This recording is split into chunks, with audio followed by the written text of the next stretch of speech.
Lady Aghori Srivarshini love story రోజుకో మలుపు తిరుగుతోంది. సినిమా దర్శకులు సైతం వీరిస్తున్న ట్విస్టులు చూసి ఇది కదా ట్విస్టులంటే గత నెల రోజులుగా ఇదే పంచాయతీ సామాజిక మాధ్యమాల్లో నడుస్తుంది.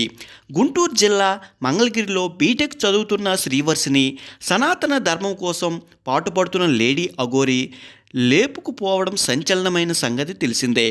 అయితే తమ కూతురు అమాయకురాలని లేడీ అఘోరి వశీకరణ చేసి లేపుకు వెళ్ళిందని శ్రీవర్షిని తల్లిదండ్రులు చెబుతున్నారు. ఈ నేపథ్యంలోనే తల్లిదండ్రులే దగ్గరుండి ఇద్దరికీ పెళ్లి చేశారని బీటెక్ గర్ల్ శ్రీవర్షిని చెప్పడం సంచలనంగా మారిపోయింది.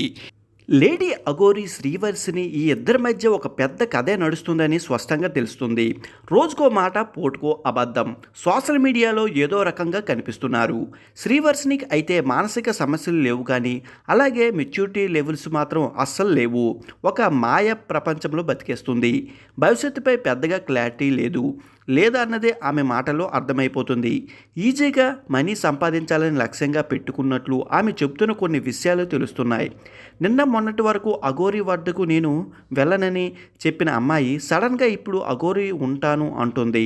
రీసెంట్గా ఆమె ఇచ్చిన ఇంటర్వ్యూలో ఏమన్నారంటే, ఇంట్లో నుంచి అఘోరితో ఉంటానని వెళ్ళిపోయిన శ్రీవర్షిని గుజరాత్లో వాళ్ళ అన్నయ్యలకు చిక్కడం, అఘోరి వద్ద నుంచి వాళ్ళు తీసుకురావడం జరిగింది. ఇంతటితో కథ ముగిసిపోయిందని అందరూ అనుకున్నారు. కానీ ఇక్కడే కథలో రెండో భాగం మొదలైంది. శ్రీవర్షిని కుటుంబానికి సన్నిహితంగా ఉండే విష్ణు అనే వ్యక్తి వద్ద ఉందట. అతను ఆమెను తల్లిదండ్రుల వద్దకు తీసుకెళ్లడం లేదు, అలాగనే అఘోరి వద్దకు పంపడం లేదని ఆమె అంటుంది.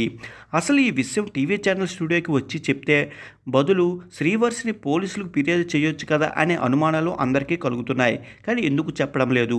లేడీ అఘోరితో పెళ్లి జరిగిందని శ్రీవర్షిని అంటుంది. ఒకసారి విజయవాడ కనకదుర్గమ్మ సన్నిధానంలో, రెండోసారి ఇంట్లోనే పెళ్లి అయిందని చెప్తుంది.